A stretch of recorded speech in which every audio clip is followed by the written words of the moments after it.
Hey guys, कैसे हो आप लोग। बहुत बहुत स्वागत है आपका super fast classes YouTube channel पे। दोस्तों, इस वीडियो में हम क्लास 10th वालों के लिए उनके बोर्ड एग्जाम 2022-23 के लिए हिंदी का मॉडल पेपर, जी हाँ मेरे दोस्तों, हिंदी का मॉडल पेपर सॉल्व करेंगे। आप लोग देख सकते हो स्क्रीन पे, ये पूरा का पूरा आप लोग का हिंदी का मॉडल पेपर है। इस चीज़ को हम लोग पूरा का पूरा इस वीडियो में सॉल्व करने वाले हैं। तो आप वीडियो में अंत तक बने रहिए और चैनल को आप सब्सक्राइब नहीं किए हो अभी तक तो चैनल को सब्सक्राइब कर लेना और बेल आइकन को भी दबा लेना, जिससे मेरी सारी वीडियो की नोटिफिकेशन आपको मिलती रहे। तो देखिए, ये बोर्ड की तरफ से जारी किया हुआ मॉडल पेपर है। इसमें से बहुत सारे क्वेश्चन आप लोग के एग्जाम में टू सेम देखने को मिलते हैं। तो चलिए एक एक कर सॉल्व हम लोग कर लेते हैं। सबसे पहले आप लोग का जो ऑब्जेक्टिव क्वेश्चन है उसको हम लोग सॉल्व करते हैं। देखो, आप लोग को 3 घंटे 15 मिनट का टाइम मिलता है एग्जाम में और 70 मार्क का पेपर होता है। आप सब जानते हो 30 मार्क का प्रैक्टिकल होता है आपके स्कूल लेवल पे। ठीक है, ये यूपी बोर्ड का मॉडल पेपर है। ठीक है, शायद दूसरे बोर्ड के स्टूडेंट इसको मत देखना।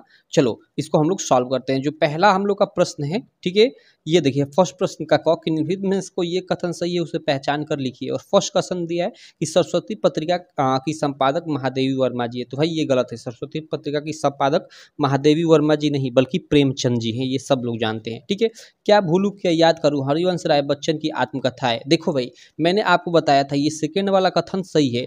क्यों कथन ये सेकेंड वाला सही है? क्योंकि मैंने आपको बताया था कि क्या भूलू की याद करूं और नीर का निर्माण फिर, ये दो वेरी इंपॉर्टेंट है। हर साल आप लोग के बोर्ड एग्जाम में आते हैं और ये दोनों के दोनों हरिवंश राय बच्चन जी द्वारा लिखित आत्मकथा विधा की रचना है। क्लियर है? तो आप लोग याद रखिएगा, क्या भूलू के याद करूं और नीर का निर्माण फिर, ये दो हरिवंश राय बच्चन जी द्वारा लिखित आत्मकथा विधा की रचना है। आत्मकथा क्या होता है? जैसे कोई लेखक अपने जीवन के बारे में स्वयं लिखे तो आत्मकथा होता है। ठीक है, बाकी चलिए ये थोड़ा हम लोग, ये रामविलास शर्मा कवि के रूप में प्रसिद्ध है, ये गलत है भाई कि रामविलास शर्मा कवि के रूप में प्रसिद्ध है। और यहाँ पे देखा मैला आंचल कहानी विधा की रचना है, ये भी गलत है भाई। मैला आंचल, देखिए मैला आंचल को लिखा है फणीश्वरनाथ रेणु जी ने और यह एक उपन्यास विधा की रचना है, न कि यहाँ पे कहानी विधा दी है, कहानी विधा की रचना है। तो इस प्रकार हम लोग के 3 ऑप्शन, फर्स्ट ये और ये गलत हो गया, तो ये हम लोग का सेकेंड ऑप्शन सही हो गया। क्लियर? तो फर्स्ट क्वेश्चन आप लोग को आई होप अच्छे से क्लियर हो गया। देखिए, मैं ये क्या है कि ऑप्शन को भी एकदम अच्छे से एलिमिनेट करते हुए आपको अच्छे से बता रहा हूँ। तो यही चीज़ें असली पढ़ने का और पढ़ाने का तरीका यही होता है कि आप ऑप्शन को भी एक्सप्लेन करो। ऐसे तो मैं केवल अब तक 5 क्वेश्चन कर लिया होता, केवल ऐसे मतलब इसका ये आंसर, इसका ये आंसर, इसका ये आंसर, लेकिन ये तरीका नहीं होना चाहिए पढ़ने का ना पढ़ाने का। ठीक है, देखिए रस मीमांसा किसकी आलोचना कृति है। ओके, तो आप लोग रस मीमांसा आप लोग फर्स्ट ही चैप्टर जो अपना पढ़ते हो ना, रामचंद्र शुक्ल जी द्वारा लिखित, उसमें आप देखोगे कि रस मीमांसा के लेखक आचार्य रामचंद्र शुक्ल जी हैं। तो इसका फर्स्ट ही ऑप्शन आप लोग का सही है कि रस मीमांसा के लेखक आचार्य रामचंद्र शुक्ल जी हैं। ठीक है, चलिए ये हम लोग का घ प्रश्न हो गया। इसमें तो कोई आप लोग का ये ऑप्शन, इसमें तो एक्सप्लेन करने का कोई मतलब ही नहीं है। ठीक है, इसका ग हम देखते हैं। फर्स्ट ही प्रश्न का ग हम देखते हैं। ग क्या है? निम्नलिखित में से किसी एक रचना के लेखक का नाम लिखिए। ओके, अथाह सागर, ठीक है, अर्धनारीश्वर, मेरी असफलता, या लहरों के राजहंस। इसमें से मतलब 4 रचनाएं, सॉरी हाँ 4 ये रचनाएं दिया हुआ, इसमें से किसी एक के रचना के लेखक का नाम लिखना है। आप कोई भी लिख सकते हो। चलिए मैं बारी बारी से मतलब सबको एक एक बता देता हूँ। जैसे अथाह सागर, तो अथाह सागर के लेखक हैं जयप्रकाश भारती जी। ठीक है, तो आप इसको याद रखिएगा। अर्धनारीश्वर आप सब जानते हो, अर्धनारीश्वर के लेखक कौन है? फणीश्वरनाथ रेणु जी। और ये मतलब एक काफ़ी प्रसिद्ध रचना है। अर्धनारीश्वर फणीश्वरनाथ रेणु जी की उपन्यास विधा की रचना है, जो साहित्य अकादमी पुरस्कार जो होता है ना, उसके द्वारा ये सम्मानित है। उसके बाद मेरी असफलताएं, मेरी असफलता देखिए बाबू गुलाब राय जी द्वारा लिखित आत्मकथा विधा की रचना है। ठीक है, क्या मेरी असफलताएं बाबू गुलाब राय जी द्वारा लिखित आत्मकथा विधा की रचना है। ठीक है, और वहीं पे लहरों के राजहंस की बात करें तो ये मोहन राकेश जी द्वारा लिखित नाटक विधा की रचना है, लहरों के राजहंस। तो इस प्रकार मैंने ये चारों को चारा मतलब चारों का लिखवा दिया। आपके एग्जाम में केवल इसमें से एक का लिखना है, तो आप कोई भी आप लोग लिख सकते हो। एक ऐसा प्रश्न आप लोग के एग्जाम में आता ही आता है। ठीक है, 4 रचना दे देगा, उसमें से किसी एक के लेखक का नाम आपसे पूछेगा। तो इन चारों को आप याद कर लीजिएगा, चारों इंपॉर्टेंट है। हो सकता है कि इन्हीं चारों में से एक फंस जाए आप लोग के एग्जाम में। ठीक है, यहाँ पे देखिए इसके बाद घ प्रश्न कि गेहूं और गुलाब किसकी रचना है। देखो यार, गेहूं गुलाब काफ़ी एक फेमस रचना है। ठीक है, आप इसको याद रखिएगा हमेशा के लिए कि गेहूं और गुलाब निबंध विधा की रचना है रामवृक्ष बेनीपुर जी की। ठीक है, तो यहाँ पे देखिए फर्स्ट ही ऑप्शन है रामवृक्ष बेनीपुरी, तो यही सही हो गया और ये आपके सारे ऑप्शन गलत हो गए। ठीक है, तो ये फर्स्ट ऑप्शन सही है इस घ प्रश्न के लिए कि गेहूं और गुलाब किसकी रचना है, तो राम वृक्ष बेनीपुर जी की रचना है। और एक अलग से भी आपने जान लिया कि यह किस मतलब किस विधा पे आधारित रचना है, तो निबंध विधा पे आधारित रचना है। क्लियर। चलिए अगला हम लोग देख लेते हैं। यहाँ पे है त्याग पत्र। आप लोग देख सकते हो कि त्याग पत्र किस विधा पर आधारित रचना है, ये क्वेश्चन यहाँ पे पूछ रहा है। ठीक है, ऑप्शन है उपन्यास, कहानी, नाटक, एकांकी। ठीक है, तो देखिए त्याग पत्र जो है ना वो एक उपन्यास विधा पे आधारित रचना है। ये फर्स्ट ही जो है यही ऑप्शन सही है। ठीक है, त्याग पत्र जैनेन्द्र कुमार, आप नाम सुने होंगे जैनेन्द्र कुमार का, जैनेन्द्र कुमार द्वारा लिखित एक उपन्यास विधा की रचना है। ठीक है, तो देखिए इस प्रकार हमने शुरू में ये 5 आपके ऑब्जेक्टिव टाइप के ये एक तरह से समझ गए, मतलब क्वेश्चन आते हैं, इनको हमने समझ लिया। ठीक है, अब चलिए दूसरा हम लोग का प्रश्न कर लेते हैं। दूसरे में एक मतलब थोड़ा 2 नंबर वाला प्रश्न आता है। देखिए यहाँ पे जैसे ये किसी काल की विशेषता पूछ देगा, या किसी काल के 2 कवियों का नाम पूछने को मतलब पूछ देगा, या उनकी रचना का नाम पूछ देगा। ठीक है, तो चलिए इनको भी हम कर लेते हैं जो यहाँ पे आपके प्रश्न दिए गए हैं। तो दूसरे का क यहाँ पे आप लोग देख सकते हो है कि रीति मुक्त धारा के किन्हीं 2 कवियों का नाम लिखिए। ठीक है, ओके, रीति मुक्त धारा के किन्हीं 2 कवियों के नाम। तो देखिए रीति मुक्त इसका मतलब थोड़ा समझते हैं। देखिए रीति मुक्त काव्य धारा का मतलब ना कि उस समय के वो रीति मुक्त काव्य धारा के कवि थे, उन वो जैसे जो काव्य होता है ना, जो हिंदी काव्य आप पढ़ते हो उसमें देखते हो एक रीतिबद्ध रस छंद अलंकार सबका एक प्रयोग मतलब होता है। जो भी आप अपने पद्य भाग में पढ़ते हो देखते हो, पढ़ने में काफ़ी मतलब मजा आता है। जैसे सोहत ओदय पीठ पटु श्याम सलोने गात नीलमणि शैल पर आतु प्रभात, देख रहे हो, इसको पढ़ने में काफ़ी मजा आ रहा है। तो उसमें इस रसछंद अलंकार का प्रयोग होता था। लेकिन ये रीति मुक्त धारा के जो मतलब कवि थे ना, ये मतलब इसको मतलब ध्यान नहीं देते थे इसका मतलब रसछंद अलंकार का, बस केवल उनके हृदय से जो भाव प्रकट होता था उसी को मतलब वे अपनी मतलब रचना में व्यक्त कर देते थे। ठीक है, तो वही यहाँ पे कह रहा है कि ऋतु मुक्त धारा के किन्हीं 2 कवियों के नाम, मतलब इस प्रकार के कवि का नाम लिखिए।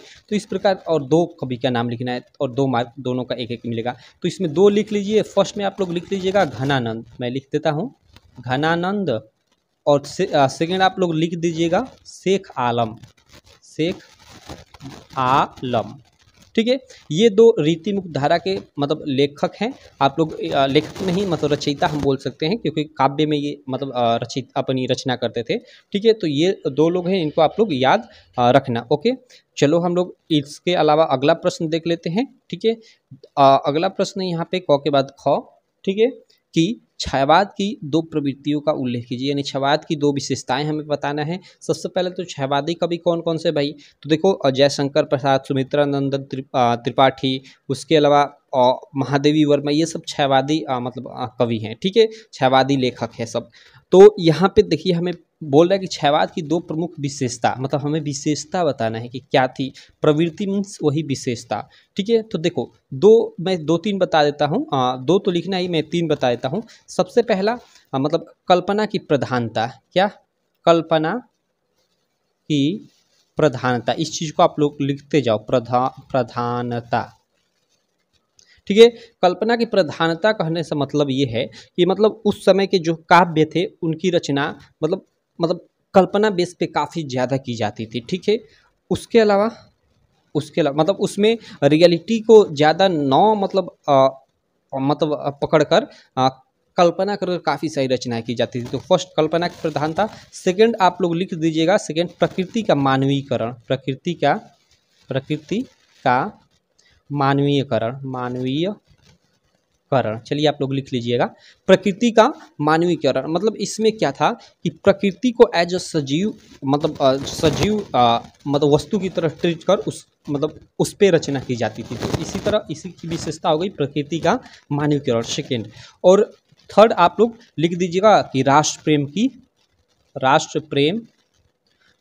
की भावना या राष्ट्र प्रेम की अभिव्यक्ति, मतलब उस समय की रचनाओं में राष्ट्र प्रेम की अभिव्यक्ति या भावना दिखाई देती है। तो ये 3 आपकी छायावाद की विशेषताएं हैं।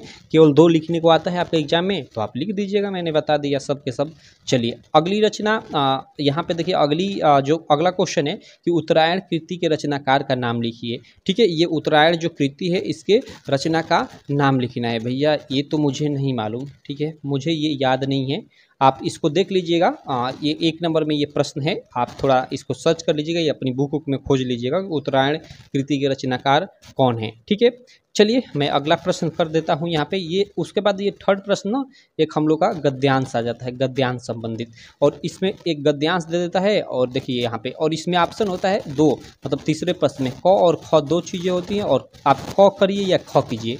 ठीक है, और दोनों ये आपके गद्यांश प्रश्न संख्या 3 के अंतर्गत आपके गद्य पाठ से होते हैं। और प्रश्न संख्या देखिए, प्रश्न संख्या जो इसी में 4 होती है ना, उसमें भी आपका पद्यांश दिया रहता है और क और ख दिया रहता है ऑप्शन, आप क कीजिए या ख कीजिए, और ये आपके पद्य भाग से होती है। तो चलिए इस यहाँ पे मतलब इस प्रकार यानी 4 आपके गद्य पद्य हो गए मिलकर। चलिए हम सबको देख लेते हैं कि कहाँ कहाँ से ये आए हुए हैं। देखिए सबसे पहला ये देखिए, आप इसको पढ़ोगे ना, ये देखिए गद्यांशों में से किसी एक के नीचे दिए गए प्रश्नों के उत्तर दीजिए। जैसे ये क गद्यांश दिया है और इसके नीचे ये 3 प्रश्न दिया है, इसका आपको उत्तर देना है। तो फर्स्ट में गद्यांश का संदर्भ लिखना है। तो संदर्भ आप तभी लिख पाओगे जब इसको आप पहचानोगे, जब ये पढ़ो कर इसको पहचानोगे कि यह किस चैप्टर से है और उस चैप्टर के लेखक कौन है, तभी तो आप मतलब इसका संदर्भ लिखोगे। क्योंकि संदर्भ में मतलब इसके चैप्टर का नाम और इसके लेखक का नाम लिखना जरूरी होता है। ऐसे आप लिखते हो ना कि प्रस्तुत गद्यांश हमारी पाठ्य पुस्तक हिंदी के, अब जो चैप्टर होता है उसका नाम लिख देते हो, लिया गया है, अब जो इसको लिखा होता है इसके लेखक ये हैं। ऐसे तो लेखक और इसका मतलब चैप्टर का नाम आपको पहचानना जरूरी है। तो यही होता है गद्यांश में, इसको पकड़ मतलब आपको पढ़कर और इसको पकड़ना होता है। तो आप इसको पढ़ोगे, ठीक है, कि भिन्न भिन्न धर्मों को मानने वाले भी जो सारी दुनिया के सभी देशों में बसे हुए हैं, यहाँ भी थोड़ी बहुत संख्या में पाए जाते हैं। और जिस तरह यहाँ की बोलियों की गिनती आसान नहीं है, उसी तरह यहाँ से पकड़ में आता है कि यह डॉक्टर राजेंद्र प्रसाद जी द्वारा, ठीक है, जो मतलब लिखित चैप्टर है भारतीय संस्कृति, उससे ये है। ठीक है, तो आप लोग आई होप आप अगर ये चैप्टर अगर पढ़े होंगे ना, तो आपको ये पकड़ आ गया होगा गद्यांश। तो यह कहाँ से है आप देख लीजिएगा, अगर आपको नहीं मालूम तो आप देख लीजिएगा। ये डॉक्टर राजेंद्र प्रसाद जी द्वारा आप लोग के बुक में 10th की हिंदी की बुक में है, डॉक्टर राजेंद्र प्रसाद जी द्वारा लिखित एक मतलब लेसन आपका भारतीय संस्कृति। ठीक है, गद्य पाठ में भारतीय संस्कृति, उसी से ये मतलब गद्यांश है। तो चलिए आप इसको आप देख लेना, तो आप जान गए कि ये भारतीय संस्कृति से लेखक डॉक्टर राजेंद्र प्रसाद है। तो आप लोग इसका गद्यांश लिख ही लोगे कि प्रस्तुत गद्यांश हमारी पाठ्य पुस्तक हिंदी के भारतीय संस्कृति नामक पाठ से लिया गया है, जिसके लेखक डॉक्टर राजेंद्र प्रसाद है। सिंपल है। और ये रेखांकित अंश की ये व्याख्या आप करते रहिएगा, किसी और वीडियो में व्याख्या एकदम अच्छे से लिख कर कराऊंगा। ये प्रश्न का उत्तर आप ये पढ़ोगे तो आपको प्रश्न का उत्तर मिल ही जाएगा। बाकी मैं आपको बता दिया कि ये किस चैप्टर से है। अब देखिए इसका ये अथवा वाला ऑप्शन है, अथवा मीन्स ये ऊपर वाला कीजिए या नीचे वाला कीजिए। तो चलिए इसको भी मैं सॉल्व करा देता हूँ। आपको एग्जाम में केवल दोनों में से कोई एक ही करना रहेगा। ठीक है, जैसे पहले पहाड़ काटकर, यहीं से आपको मालूम चलता है, सिंपल, पहले पहाड़ काटकर उसे खोखला कर दिया गया। पहली ही लाइन से आपका एक चैप्टर है अजंता वाला। अजंता, और अजंता क्या है, एक गुफा, बहुत बड़ी गुफा है।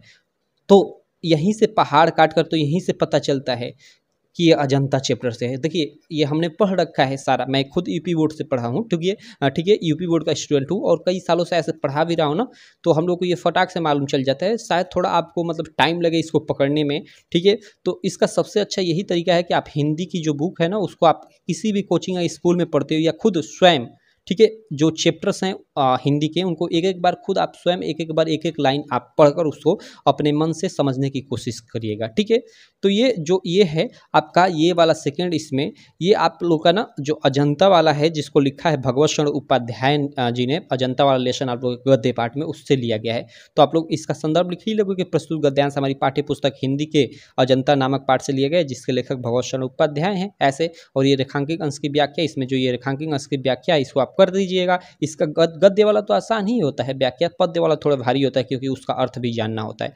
तो ये आप इसको कर लेना। चलो आगे मैं चलता हूँ। ठीक है, आगे ये हम लोग चलो पद्य भाग वाला कर लेते हैं। जो हम लोग का पद्य वाला है, ये हम लोग का गद्य वाला हो गया। अब ये जो पद्य भाग में 2 हैं उनको देख लेते हैं। देखिए पद्य भाग में जो ये फर्स्ट है आप लोग देख सकते हो क, इसको हम लोग सबसे पहले कर लेते हैं।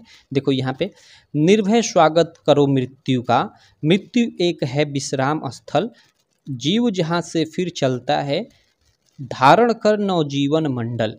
यहीं से आपको ये पता चलता है कि ये आपका स्वदेश प्रेम, जी हाँ मेरे दोस्तों, आपके पद्य भाग में एक चैप्टर है स्वदेश प्रेम। ठीक है, स्वदेश प्रेम, जिसको लिखा है राम नरेश त्रिपाठी जी ने। कौन लिखा है? राम नरेश त्रिपाठी जी ने। उसका ये उसकी ये लाइन्स है। ठीक है, इसमें एक और मुझे याद आ रहा है, एक और इसमें बहुत इम्पोर्टेंट जो आप लोग के एग्जाम में आता है, वो एक मुझे याद नहीं आ रहा है, वो हिम में तम में वासी, कहने का मतलब कि वो जो भूमध्य रेखा पे रहता है, बहुत गर्मी में अपना जीवन व्यतीत करता है।